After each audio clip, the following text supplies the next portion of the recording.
Count scissor की 217वीं जयंती आप सबको शुभकामनाएं। हम DBLA कैंसर हॉस्पिटल में आज इसी को मनाते हुए यहाँ मौजूद हैं। मैं बहुत ही हर्षोल्लास के साथ में आज हमने जयंती मनाई। हमारा एक लक्ष्य जो डॉक्टर काउंट सीज़र को देखते हुए हमने अपने दिलों में धारण किया है कि जन सेवा, साथ ही साथ में ऐसे बीमारियों को पकड़ना या ऐसी बीमारियों के लिए जो लाइलाज हैं। आज तक बहुत से चिकित्सक हैं, चिकित्सा पद्धति है जो कैंसर असाध्य रोग को ख़त्म करने में मुश्किल फेस करती है। साथ ही साथ में उससे होने वाली तकलीफ़ों से इंसान जब तड़पता है तो उसके लिए इलेक्ट्रो होम्योपैथी जिनके जनक आज उनका जन्म उत्सव हम मना रहे हैं, बहुत प्रेरणादायी हैं। उनकी जीवन गाथा जो आज डॉक्टर अजय हाडे सर ने हमें उससे रूबरू कराया, एक बहुत प्रेरणादायी थी हम लोगों के लिए एज एन डॉक्टर्स। जो हम आज के डॉक्टर्स हैं, मॉडर्न मेडिसिन को भी जानते हैं, साथ ही साथ में इलेक्ट्रोहोम्योपैथी को लेकर जो हम बोल सकते हैं कि प्राचीन पद्धति, पर जब हम आज उसको मॉडर्न मेडिसिन के सामने देखते हैं तो कंधे से कंधा मिला कर के वो दवाइयाँ हमारी नॉलेज के हिसाब से काम करती हैं। ये देख के बहुत खुशी होती है, गर्व महसूस होता है। एज एन एलोपैथ डॉक्टर मुझे देख कर के आश्चर्य भी कभी हुआ, लेकिन अब तो ओवर कॉन्फिडेंस से ज़्यादा कॉन्फिडेंस होता है इस पैथी को लेकर के।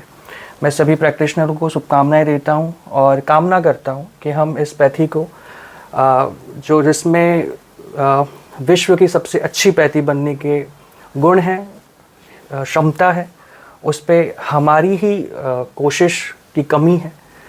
अगर हम कोशिश करते, हमारी क्रीम वहाँ कोशिश करती, तो शायद आज कैंसर के लिए जो 90% तक मैं समझता हूँ कि बन चुकी है choice of treatment for all the patients, और भी ज़्यादा कामयाब होगी। और जल्द ही हम इस चीज़ को, इस कैंसर को इस भारत से इलेक्ट्रोपैथी की मदद से पूर्णतः एरेडिकेट करेंगे। Thank you. Doctor Ashish Sadiya sir, बड़ा इम्पॉर्टेंट सवाल हो जाता है जब डॉक्टर काउंट सीज़र जी की ज़िंदगी को हम देखते हैं पन्नों के सहारे। एक वर्ड है, हालांकि आज जन्म जयंती है तो ये वर्ड हालांकि छोटा पड़ जाएगा, कंट्रोवर्सी, विवाद। डॉक्टर काउंट सीज़र जी की ज़िंदगी में ये विवाद शब्द हमने विज्ञान के साथ देखा। आप बखूबी उस पैथी को समझते हैं जो विवाद क्रिएट किए।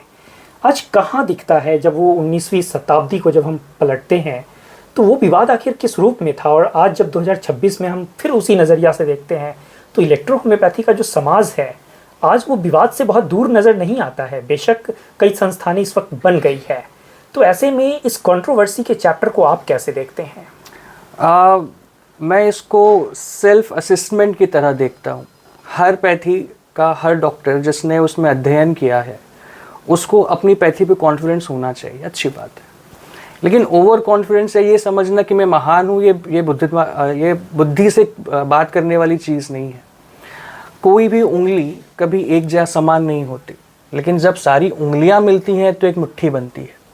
उसी प्रकार से अगर हम हमारे सोच को, हमारे घमंड को दूर रख कर के सिर्फ एक चिकित्सक की तरह काम करें, मिल के काम करें, नेचुरोपैथ, आयुर्वेद, इलेक्ट्रोहोम्योपैथ, यूनानी, योगा बहुत इम्पॉर्टेंट है, और थोड़ा बहुत कहीं ना कहीं एलोपैथ भी मिल के काम करें तो वो पेशेंट के लिए बेहतर होता है, इस बीमारी को ख़त्म करने के लिए।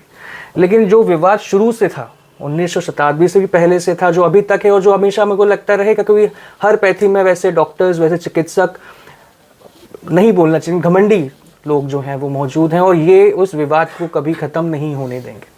लेकिन ऐसे भी डॉक्टर्स, ऐसे चिकित्सक हैं जो बायर्स नहीं है किसी चीज़ के लिए। उनको सिर्फ अपने पेशेंट को, अपने समाज को ठीक करना है, सुधार करना है, उनको ठीक मौजूद बनाना है। तो वहाँ पर इस चीज़ की कमी महसूस हमें होती है। आज भी जब हम हमारी पैथी को लेकर के आगे बढ़ते हैं, आयुष डिपार्टमेंट में जाते हैं, तो हमें उस नज़रिए से नहीं देखा जाता। कहीं ना कहीं उन्हें एक इनसिक्योरिटी होती है कि ये कल की आई पद्धति आज कहाँ पहुँच रही है। बहुत से ऐसे बयान आते हैं, विश्वविद्यालय ले लीजिए, जो कोर्स चला रहा है उसके बाद मुकर जाता है कि हमने नहीं। तो ये चीज़ें जो हैं कहीं ना कहीं विवादास्पदा हैं, मौजूद हैं।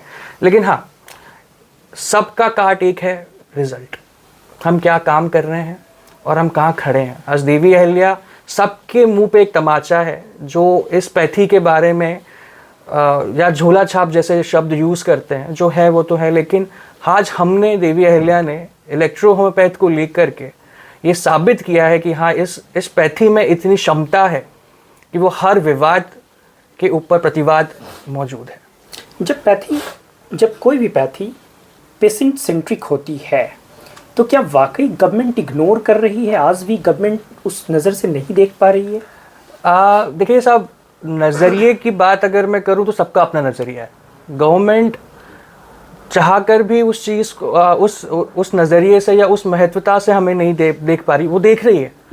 हम जब देखते हैं कि बड़े बड़े नेता, चाहे वो पक्ष के हों विपक्ष के हों, जब वो समझते हैं उस चीज़ को, जब डॉक्टर अजय हारे सर को उन्होंने इतना सम्मान करा, सब मिले उनसे और जब उन्होंने अपनी बातें रखी तो सब समझते सब चीज़ें हैं, देख भी सब चीज़ें रहे हैं। लेकिन जो उस मंडल में बैठे हुए लोग हैं जो इसके अपोज में काम करते हैं या बात करते हैं, कहीं ना कहीं मेन अड़चन वही बने हुए हैं। नहीं तो अभी तक तो बहुत कई 20 सालों से ये लड़ाई जारी है, 30 साल हो गए, तो अभी तक तो ये मिल जानी चाहिए थी। लेकिन ऐसे में अब सवाल उठता है कि जब काउंसलर मैटी जी की ज़िंदगी को देखते हैं तो एक टर्निंग पॉइंट था। उनकी माँ का वो कैंसर ठीक नहीं हुआ, माँ गुजर जाती है, उनको एहसास होता है कि ये क्या आखिर पैथी है, क्या सिस्टम है जो मानवता के दर्द को ख़त्म नहीं कर पा रहा है, और वहाँ से इलेक्ट्रोहोम्योपैथी की शुरुआत होती है। क्या इस संदेश को आज टटोलने की ज़रूरत है? बिल्कुल टटोलने की ज़रूरत है। देखिए, कभी जब हम किसी चीज़ पे प्रयास करते हैं, अगर एक मैथमेटिक्स का मेरे पास एक क्वेश्चन है अलजेब्रा का, और मुझे एक ही मुझे चीज़ पढ़ाई गई है कि यार यही फॉर्मूला लगेगा, लेकिन वो सॉल्व नहीं हो पा रहा है, वो फॉर्मूला सॉल्व, तो हम क्या करेंगे, उसी फॉर्मूले के पीछे जब तक लगे रहेंगे तो वो सॉल्यूशन नहीं देने वाला। हमें समझ है कि हम उस चीज़ को फिर से सोचें उस बारे में कि कहाँ हम छूट कर रहे हैं, कहाँ हमसे गलती हो रही है, और उस गलती का ज़रूरी भरपाई उसी में मिले। हम जब रामानुजम की बात करते हैं, अगर गणित की बात हुई, तो उनका जो एक प्रेजेंस ऑफ माइंड था, उनका जो आंसर ढूंढने की क्षमता थी, वो और आज तक किसी भी गणितज्ञ में नहीं हुई है। तो वैसे ही अगर हम सिर्फ उस सॉल्यूशन के बारे में सोचें और नई नई खोज करें, जो आज हम देवी अहिल्या जो लैब हमने इस्टेब्लिश करी है उसमें हम करने की कोशिश कर रहे हैं। आज भी अगर हम अपने आप को चिकित्सक या प्रैक्टिशनर की कैटेगरी में इसीलिए रख रहे हैं, और हम ज़्यादा से ज़्यादा नई प्लांट्स को ढूंढने की कोशिश हम इसीलिए कर रहे हैं कि जहाँ पर हम लैकिंग कर रहे हैं, अगर मेरे पास 10 पेशेंट है, उसमें से 8 को अच्छा रिजल्ट है, 2 को नहीं भी है, क्योंकि ये चिकित्सा पद्धति है, हर इंसान का शरीर अलग होता है, रिस्पॉन्सिव अलग लगता है, बीमारी अलग होती है, हिस्ट्री अलग होती है, तो उस तक पहुंचने के लिए भी हमारे पास वो मेडिसिन होनी चाहिए, और उसी का जो प्रयोग है या उसी पे जो हमारी रिसर्च है वो यहाँ पर काम आती है। बहुत शुक्रिया, और विश्व इलेक्ट्रोहोम्योपैथी दिवस की बहुत सारी शुभकामनाएं। जय मैटी साहब। दिल्ली में देवी अहिल्या कैंसर केयर सेंटर ने एक नए केयर सेंटर की स्थापना की। कैंसर से पीड़ितों का इलेक्ट्रो होम्योपैथी से यहाँ पर होगा इलाज। आशाहीन कैंसर रोगियों के लिए आशा की एक नई किरण, देवी अहिल्या कैंसर हॉस्पिटल इंदौर, जहां संभव है कैंसर का इलाज बिना कीमो, बिना रेडिएशन। दर्द से तड़पते कैंसर मरीजों को इलेक्ट्रो होम्योपैथी हर्बल मेडिसिन द्वारा अब तुरंत राहत। Devi Ahilya cancer hospital Indore, call 9584040131।